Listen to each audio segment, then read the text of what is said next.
Ian Matthews, and I'm the founder of a charity called Tough Tigers. And really what I've been doing over the last 20 years is spending a lot of time traveling through this magnificent country. And I'm going to try and bring you virtually some of the stories, places, destinations, parks that we have spent so much time in with my colleagues, traveling companions, friends, experts with us joining today. So very excited about another half hour of fun entertainment. I'm also at the same time trying to raise some money for the organization and really for the destinations where we're traveling through. So very much raising money. So if you've got your wallet and you're able to give us a donation, we'd be really appreciative of that. And these are going to the destinations we talk about, to some of the people that are now struggling under this COVID-19 with the loss of incomes that would have come through the businesses having stopped, the parks having been closed. So really appreciate any of that coming through, and you can get that on our Facebook page. So you can get the links to that. It's very easy to do. So this aim of this is just to show you magnificent India, show you some of the great destinations. It's very chatty and fun. I hope that's the whole idea. And what I'm going to do very rapidly is show you kind of what I'm doing. And I'm really on day 4 today, and I have been asleep just outside the forest in one of the corridors of VB4T Kanha. So I basically set up a few years ago a Bike for Tiger challenge, a real one. We could do it properly. We went 200 kilometers between VB4T Tiger Reserve and Kanha Tiger Reserve, and had the most magnificent time doing that. It's through a very well-known forest corridor that we hoping to try and preserve as part of this. But it also takes you through some lovely villages, farmlands in very, very rural India is today. Beautiful areas to travel. Now I'm doing this sort of virtually. As I said, you can see me pedaling there. My son set up a bicycle on a stand, and so I might easily fall over at any stage, but there I am in my office in the wilds of Somerset in the UK. So I am trying to do my bit as part of that. But let me just quickly put you in the picture. Behind me is a map. That thin color is Madhya Pradesh, the central India, as it might have been called a long time ago now. Bang in the center of India is a lush, very forested state. And in there are 2 tiger reserves, one called VB4T and one called Kanha. And those are where we be traveling between and be showing you some pictures of today. So you'll see those yellow stars just down over here. And I'm in the further star there, quite close to the border with Chhattisgarh, another state in the southeastern part or central southeastern part of India. So that's where we are. And I have effectively just woken up. We've woken up just in a lovely forest setting. It's called the Balagat area, just outside Kanha, beside a lovely dam where the villagers behind this camp have their village, and it's a beautiful setting. So we start off there every day. We're actually under the auspices of a very good safari business, and that's called Pug Dundee Safaris, and they set up a lovely camp for us as we go through this forest, and you'll see us traveling. It's a really lovely journey. We're doing about 60 k's a day, and occasionally stopping and talking to some of the villagers. They live in these really lovely homes, sort of homesteads almost, central courtyard farms. They're all farmers, and they're tilling the lands, incredibly good farmers, and I believe they're having some good crops this year, which is a great relief to everyone when so much of the economy in lockdown in India is happening. And as we get nearer to the park, so we're entering now into Kanha. You can see behind us is wildlife area. Drive slow, and my 2 guests would recognize this road very well as we drive towards the Kanha Tiger Reserve, and all get very excited about seeing some great wildlife. The reality is the wildlife doesn't have borders and fences. So in fact, we can see wildlife, anywhere in that area, any of the forest. The ones even outside the national parks have wildlife in it. It's quite shy. And in fact, on the rides often, over the last 2 or 3 years, we've often seen tiger scat and paw and pug marks, etc., of the movements of them. So they are moving in and around that area. So it's an exciting time. And of course, when you get to the end, after 200 miles over 3 riding days, we finish in Kanha, we all celebrate. Now, what I'm excited to do is to now introduce to you our first guest, and she is an important part of the ride, because in fact we ended her wonderful lodge called Kipling Lodge. And she's a very well-known character in India, an indomitable spirit, and is head of a very well-known wildlife protection society and an intelligence gathering force. So I'm going to introduce you now to Belinda. Belinda, please come back to us from the wilds of Delhi. You're there and you're gone. Perfect. Perfect. How lovely to have you on. Thank you for coming. Oh, it's a pleasure. It's a fun, you blame me for having my hat on, and then you say, look, you want me to take it off, and I don't really want to take it off because my hair is now disappearing. And then you put on a hat and complain. I mean, it's unfair. Yeah, but I'm putting on a hat because of the sun. Well, so am I. Look, I look like sorry. Tommy, you should know that. Now, Belinda, we've known each other for a number of years. You've been a key inspiration for me in terms of what you do out there. Worked in that area. You've lived all your life in and around Kanha Tiger Reserve and other parts, I believe.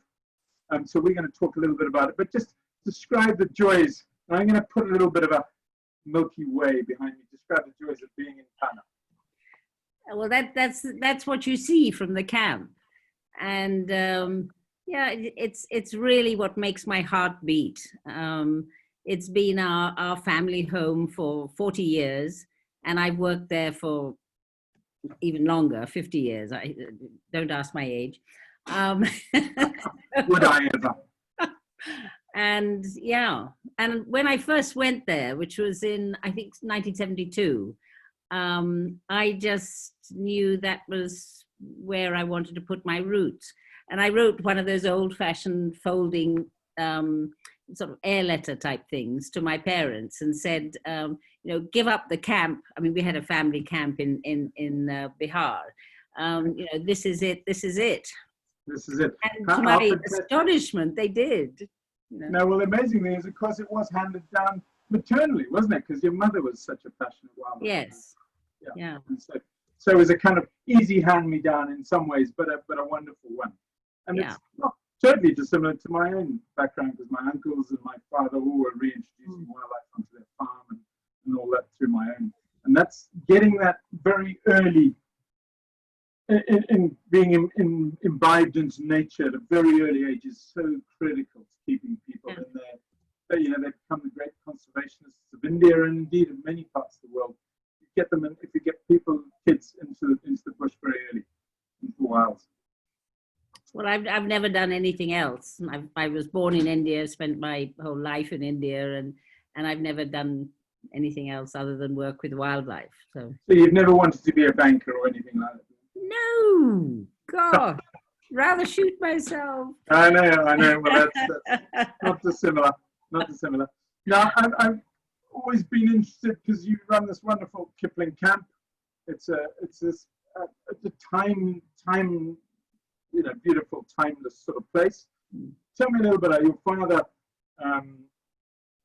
sort of founded. Is that correct? Or your mother founded? I can't remember. It was a farmlands or something.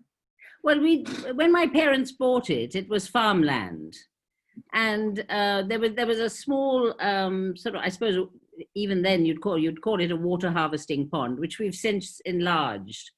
Water hole now. It's quite a big water hole, yeah, and the forest. The best part of the forest really came back on its own. We planted hundreds and hundreds and hundreds of trees, but it came back, and now our little forest is actually better than the neighboring reserve forest. We're surrounded by reserve forest. So it's in the buffer zone of Kanha National Park, you know. No, exactly. It's a lovely sort of forested haven. And we're actually, I'm sitting almost in the Shamiana, what you call the Shamiana, isn't it? Which is a lovely dining area and stuff overlooking the cottages behind there. The waterhole's just behind me as well. Yeah. And you often get, if I'm correct, you often get tigers. You see snapshots of them, don't you? Yeah. The funny thing is, when tigers come to the waterhole, you can hear them licking the water. I mean, that's usually the way we hear them. I mean, I might be lying in bed or sitting on the veranda or something, and you'll hear this. And the reality is, of course, you put your cottage about as close as you can get to that waterhole. Yes, because it's nice and quiet. Yeah, of course. Yeah. Anyway, so, the lovely thing now is that you're drinking a gin and tonic, and we'll be having a cup of tea back here. And I think probably Amit, our next guest, probably having a cup of coffee back where he is in Canada. But it's nice to think that tigers are potentially drinking outside your waterhole at this very moment, because it's probably is it very dry in Kanha? You've got a lot of rain at the moment there? Well, this year we've had more rain than usual. And so the birds have been fantastic. Our naturalist got stranded there with my dog. And so, yeah, there's been a lot of wildlife. And he left yesterday. He abducted my dog and went back to Tamil Nadu because we can't get her back here. So she's gone with him. Yeah.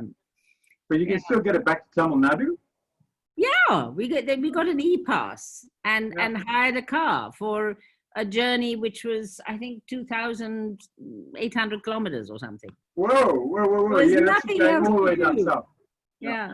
Just around the corner in India, of course. That's absolutely. Yes. So that is the amazing thing about India, and I can never get this to travelers who go to there and say, I've been to India. I said, where'd you go? Oh, we've been to Rajasthan. I said, we haven't really been to India then. You've just been to one single state of 28. You need to go back because there's another 28 different entire cultures and histories, and it's the most amazing, and wildlife and everything. It's just so intense. And Madhya Pradesh particularly, I mean, one of the reasons I love it, which is probably the wrong thing to say, is because it's probably the last place in India which hasn't changed very much. No. It is intensely India. And so my aim and objective with this camp is to have it as natural as possible, as open air as possible. Amit does very similar things. Very similar.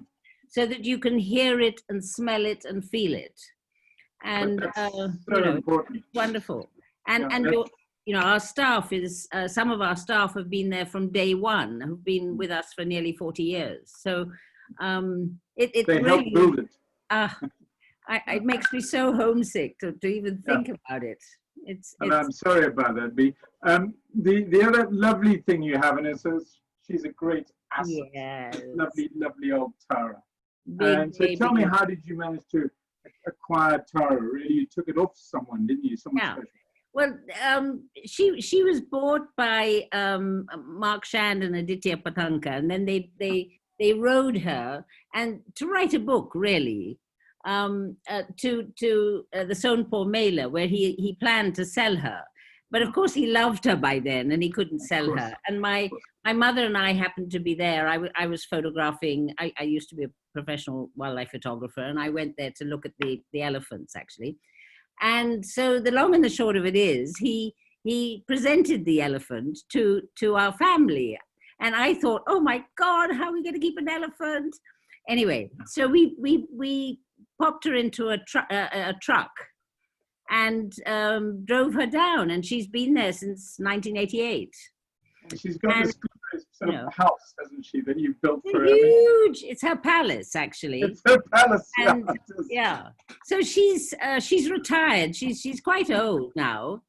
Yeah. She's in the other half of 60, the wrong half. And but she's terrified of elephants. I mean, she spent all her life, she started off as a begging elephant, Yeah. and she just loves people, loves people. Yeah. And it's a fascinating relationship because my uncle had a similar one, orphaned elephant, brought up with buffaloes. And basically she now runs the buffalo herd. Yes, And they bond with terrified of whatever. elephants. Yes. Yeah. But So, she's the most wonderful. And the great thing with visitors, you can go down, you can go and lie with her, you can go and wash her as you see the kids having a good. And that is such a joyful thing to do. She's such a calm, maternal elephant. And you don't have to. I mean, she's so happy, and she loves people so much that, I mean, she'll come up and spray the children. It's not that you need to do anything. And if you know her well, you can swim with her, and she loves it. Loves it. Well, my son had a lovely swim with her 2 years ago when he was with me. So it was a great.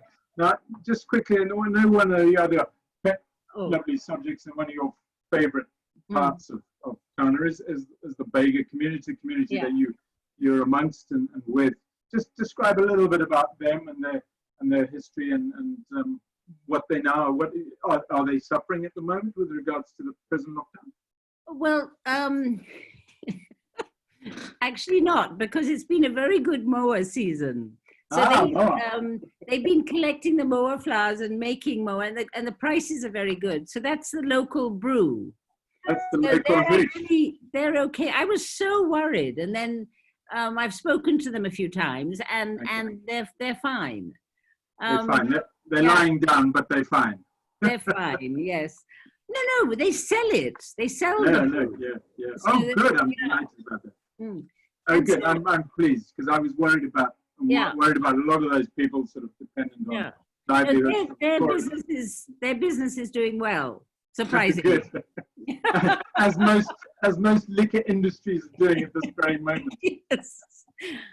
Now that brings me, talking of liquor, that brings me over to someone who is, it's the very early morning for.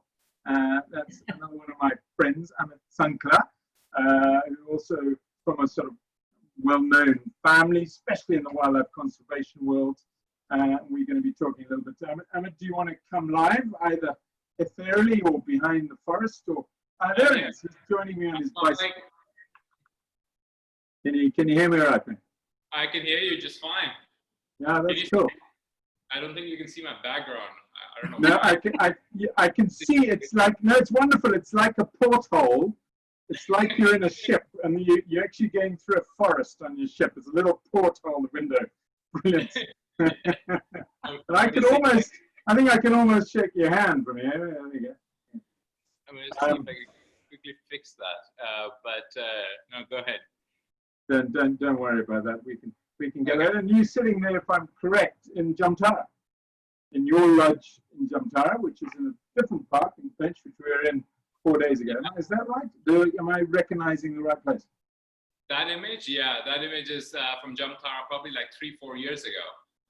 Thank God you posted an image, not of me 20 years ago. So that way, you do the marketing. I'm like, hey, you can use it. It's up to you. But you know what? That was like 17 years. So I'm still using a portrait from about 10 years ago on most of my stuff. So we can forgive. It's just not a big issue. But also we know that you don't have haircuts now and things. Even I haven't had a haircut for about 10 weeks, so it's all goes slightly awry. My barber's not open yet. Anyway, so there's another lovely lodge in Pench, another one of our top certified lodges that you can really get inside nature inside that area. Now, Amit and I have a bit of a history together. We tried to set up a thing called Tiger Nation, and sadly it didn't manage to continue, but it was a kind of a Facebook for tigers, really, and we were using stripe pattern software. And we did try quite hard at that, didn't we, Amit, in trying to get that going? Yeah, hard everywhere, financial as well as like on our everything. That was hard work. And the funny thing I see now, every time I switch on my telly here in the UK, I get Gustav Sharma on the telly selling his stripe pattern software for its snow leopards. And of course, Christoph and I worked quite a lot on trying to get this thing sorted 8 years ago. So it's very amusing that these things all come around in circles. Yeah, he's probably listening. He's like the Microsoft boy for wildlife now. Yeah, exactly. He's the playboy. Yeah, I don't know if he's got the same eyes as you, maybe. Yeah. Anyway, so that was fun while it lasted, and for me it was great because I got real insight into tigers, real insight into individual tigers and how fundamentally different all those creatures are as they grow up, and they just there's so much character in them. But I'm going to show you this, and of course sadly you can't see the deer in the background, but this is your patch to some extent, isn't it, Amit? Mookie side of Kanha, yeah. The Mookie sides. And of course, when your father was sort of around here, why did he focus on Kanha? Was there a particular reason? Was he just following Belinda's mum? Probably following Belinda's mom. No, yeah, absolutely. I mean, they were the legendary people who were there first, and I think my father, initially used to go a lot to Ranthambore in the late 70s and 80s, taking all his groups because he has a travel company. Taking them to Kipling, presumably. No, at that time he had gone Ranthambore. to Kipling once or twice, but I remember clearly myself staying in the late 80s in the MP forest. MP tourism used to have one right on the Bunjab River, which unfortunately burned down. Yes. And that's where we used to stay, and we literally ended up buying the land behind it. Eventually, and I think the problems were more like it kind of started to become quite popular even in the late 80s amongst the locals, and it would sell out, and there wasn't a thing that you email and get reservations and group booking. You just turn up. And that's where he thought that he really needed, if he wanted to do this, he really needed to put his sort of foothold in Madhya Pradesh, being Bandhavgarh and Kanha initially back then. So in 1989 he started, bought land and made a place.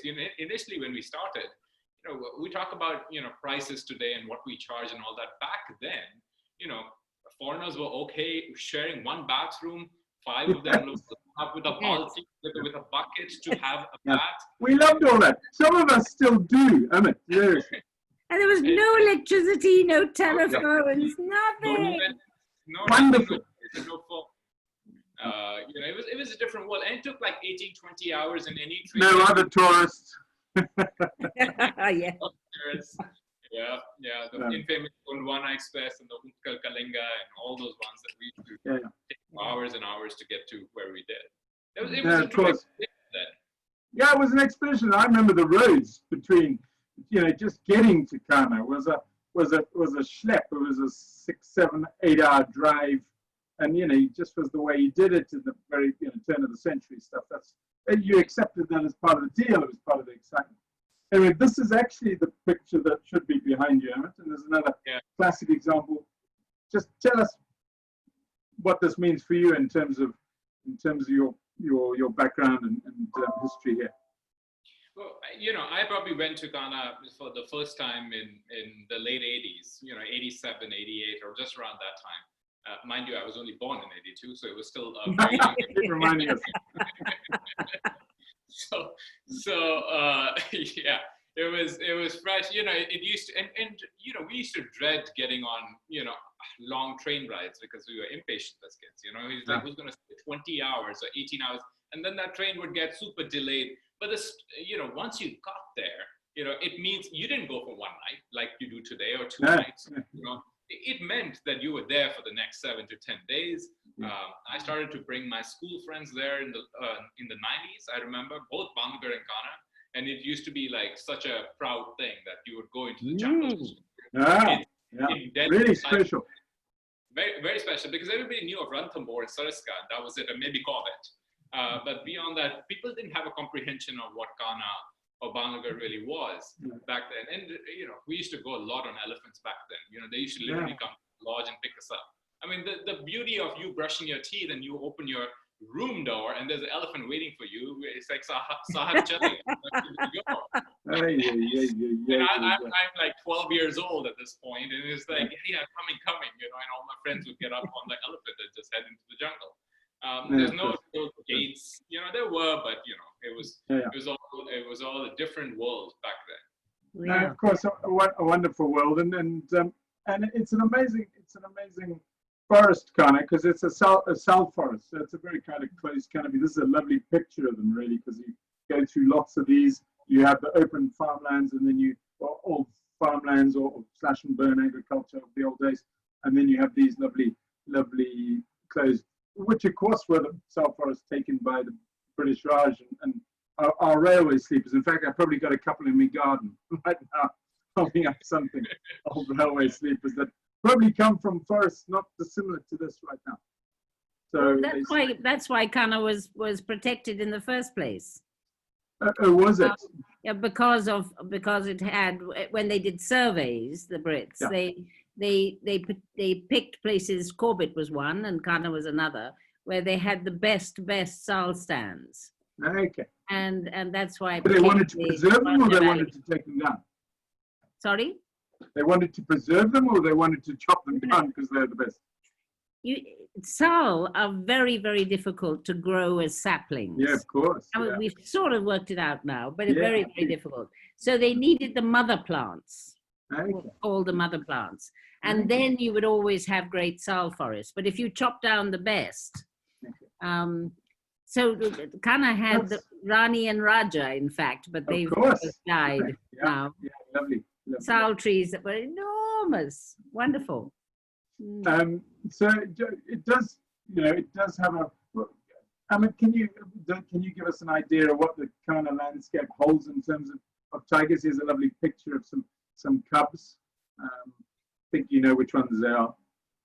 Yeah, I mean, Kanha is doing very well in the last 2-3 years with breeding females, and there's cubs almost everywhere. And whenever I talk to my team and naturalists and Tarun at the camp, they're like, yeah, tigers are everywhere these days. I mean, there is no like certain place that you would run to for tigers anymore. It's just like everywhere if you look, and if you do the right tracking, let's just say spend time in the jungle and do birding, you'll see a tiger. Whether it's Umar female or whether whoever it is, all the royal males have walked through, all these roads that have been named after them. And even, we talk about, this zone is better than the other zone. There's nothing like that. It's the forest. If you enjoy it as a whole, wildlife is everywhere. I remember particularly one incident when I went to the Surrey forest, and it was the first time I'd been, and there was this place that had been always, kept, no one was allowed in. It was going, and then there was this immense joy at seeing this other bit of forest that no one had seen. It was just such joy. Now I'm going to take on very quickly, because of course your heritage was fantastic in terms of tigers and stuff, and this is, I think, your grandfather and your father, who I did meet at the camp many years ago now, but he's sadly no longer with us. Your grandfather was a big conservationist. So tell us quickly, if you don't mind. We're a bit short of time, but what he started. There was an era when just when the British were leaving, he was responsible for issuing permits to hunt tigers.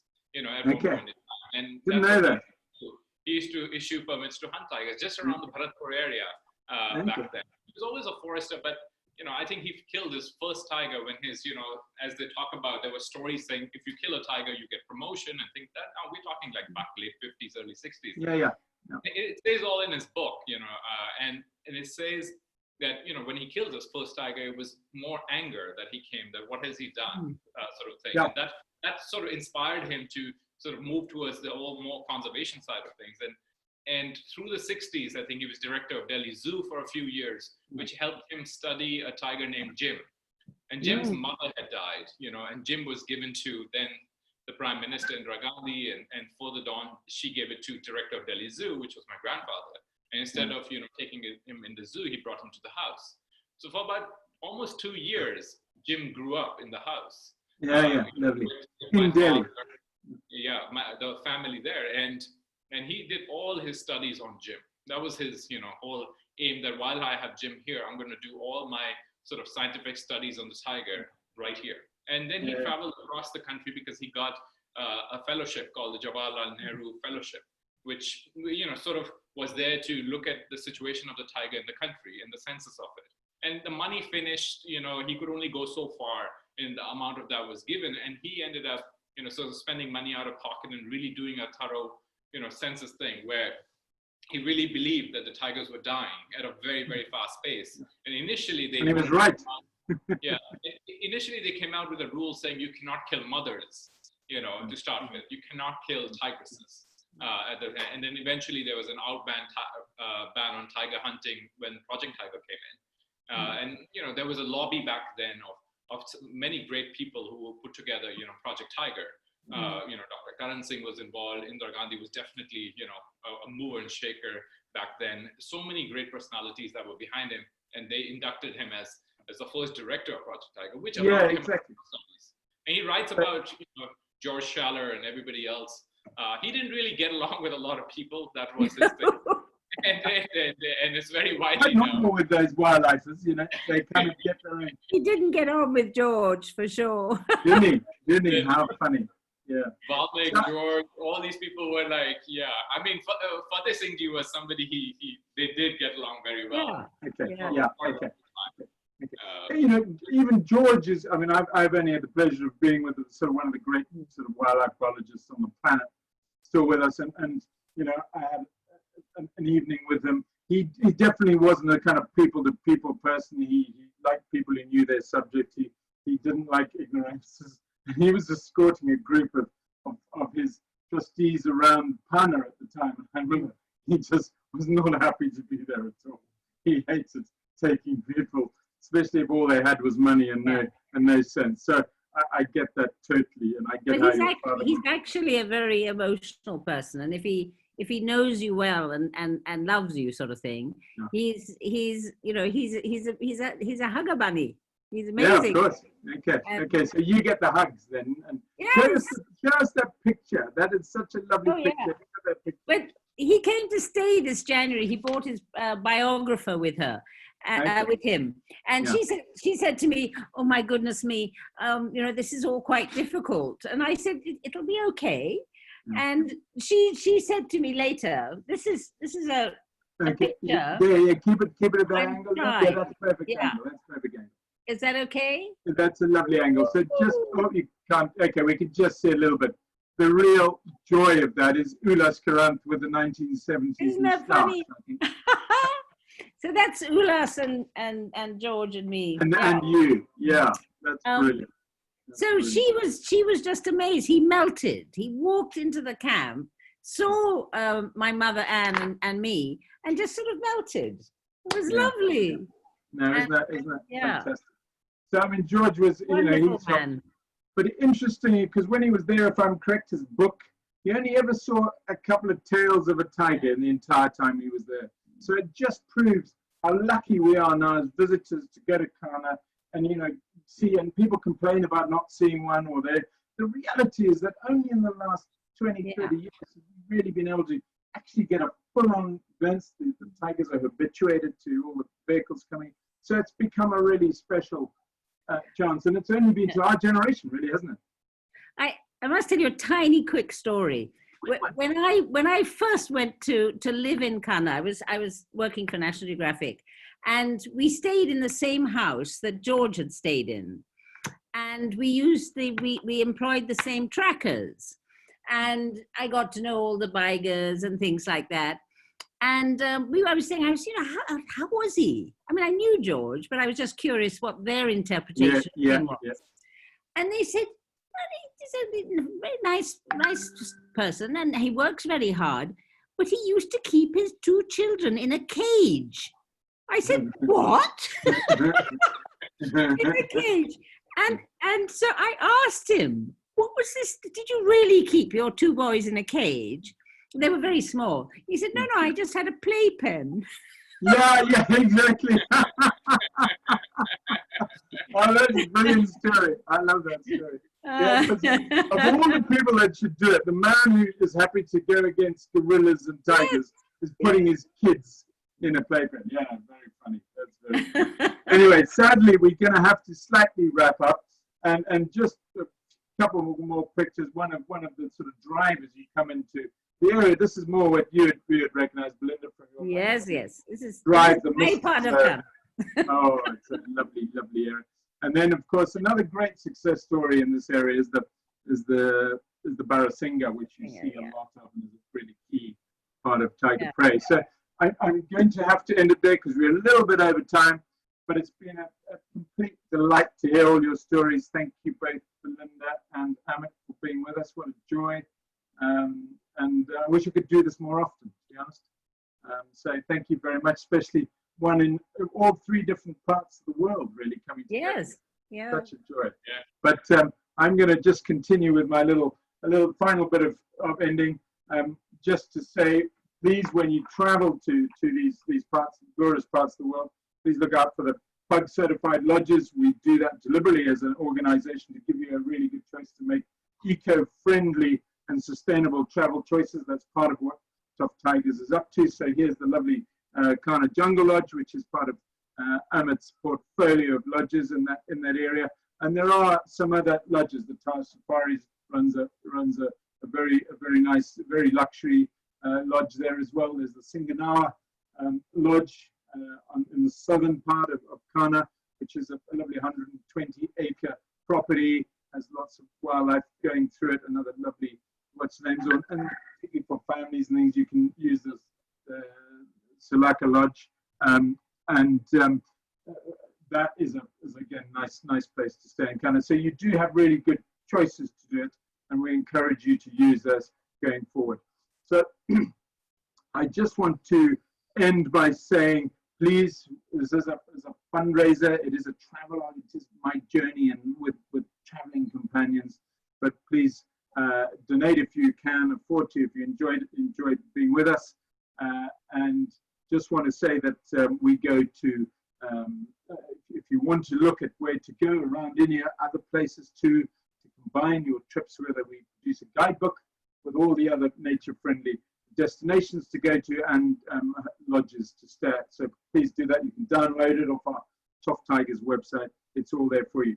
So tomorrow is a really exciting day. We're doing a game drive around Kanha itself in the company of a great naturalist called Karen Modi, and he's a very special guest coming with us tomorrow called Stanley Johnson. Now he's a well-known environmentalist and a sort of great tiger champion over 50 years, but he's also better known these days as Boris Johnson's father. So please join us. It'll be fun, and we look forward to having you. Goodbye, and thank you. Thank you, Howard. Thank you, Belinda. Thank you. Thank you.